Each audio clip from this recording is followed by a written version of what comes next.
முக்கிய பொறுப்புகளுக்கு பதவி நீட்டிப்பு செய்த பாஜக புதிய ஆட்சிக்கு வழிவிட முடிவு. என்ன நடக்குது?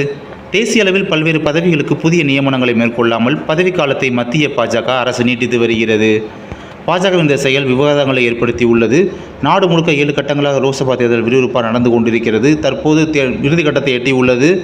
இந்த ஒரு சூழ்நிலையில் தான் தேசிய அளவில் பல்வேறு பதவிகளுக்கு புதிய நியமனங்களை மேற்கொள்ளாமல் பதவிக்காலத்தை மத்திய பாஜக அரசு நீட்டித்து வருகிறது. பாஜகவின் இந்த செயல் விவாதங்களை ஏற்படுத்தி உள்ளது.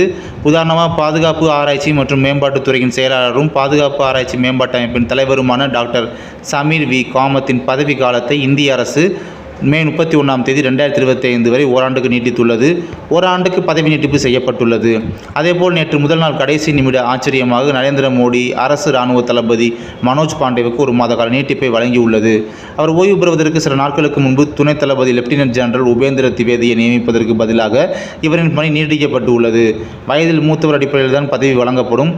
துணைத் தளபதி லெப்டினன்ட் ஜெனரல் உபேந்திர திவேவை வயது அடிப்படையில் நியமித்திருக்க வேண்டும். ஆனால் மோடி அரசு இராணுவ தளபதி மனோஜ் பாண்டேவுக்கு 1 மாத கால நீட்டிப்பை வழங்கியுள்ளது.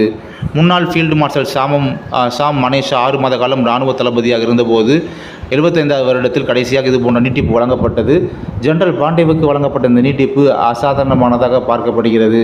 அடுத்த 15 நாட்களில் புதிய அரசு பதவியேற்கும் நிலையில் இந்த நீட்டிப்பு பல விவாதங்களை ஏற்படுத்தியுள்ளது. அடுத்த இராணுவ தளபதியை நியமிப்பதில் அரசாங்கம் வெறும் சீனியாரிட்டி மட்டுமே இத்தனை காலம் அடிப்படையாக வைத்திருந்தது. ஆனால் இந்த முறை அப்படி சீனியாரிட்டி அடிப்படையாக வைக்காமல் திடீரென பதவி நீட்டிப்பு செய்தது பல விதமான விவாதங்களை ஏற்படுத்தி உள்ளது. பொதுவாக இராணுவ தளபதி நியமனம் TRTO நியமனம் எல்லாம் பதவிக்காலம் முடியும் 1 மாதம் முன்பே புதிய தலைவர் பற்றி அறிவிப்பு வெளியாகும். இல்லை என்றால் தேர்தல் சமயம் என்றாலும் இதை பற்றி அறிவிப்பு வெளியாகும். இதற்கு முன் தேர்தல் சமயத்தில் இது போன்ற இராணுவ தளபதி நியமனம் TRTO நியமனம் போன்ற பாதுகாப்பு தொடர்பான நியமனங்கள் மேற்கொள்ளப்பட்டு உள்ளன. ஆனால் இந்த முறை புதிய நியமனங்களை மேற்கொள்ளாமல் பதவிக்காலத்தை மத்திய பாஜக அரசு நீட்டித்து வருகிறது. பாஜகவின் இந்த செயல் விவாதங்களை ஏற்படுத்தி உள்ளது.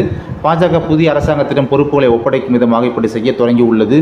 ஏன் பாஜக இப்படி செய்ய தொடங்கி உள்ளது? எதை உணர்ந்து நியமனங்களை தள்ளி போடுகிறது? புதிய கட்சி ஆட்சிக்கு வரும் என்று நினைக்கிறதா என்று கேள்வி எழுந்துள்ளது.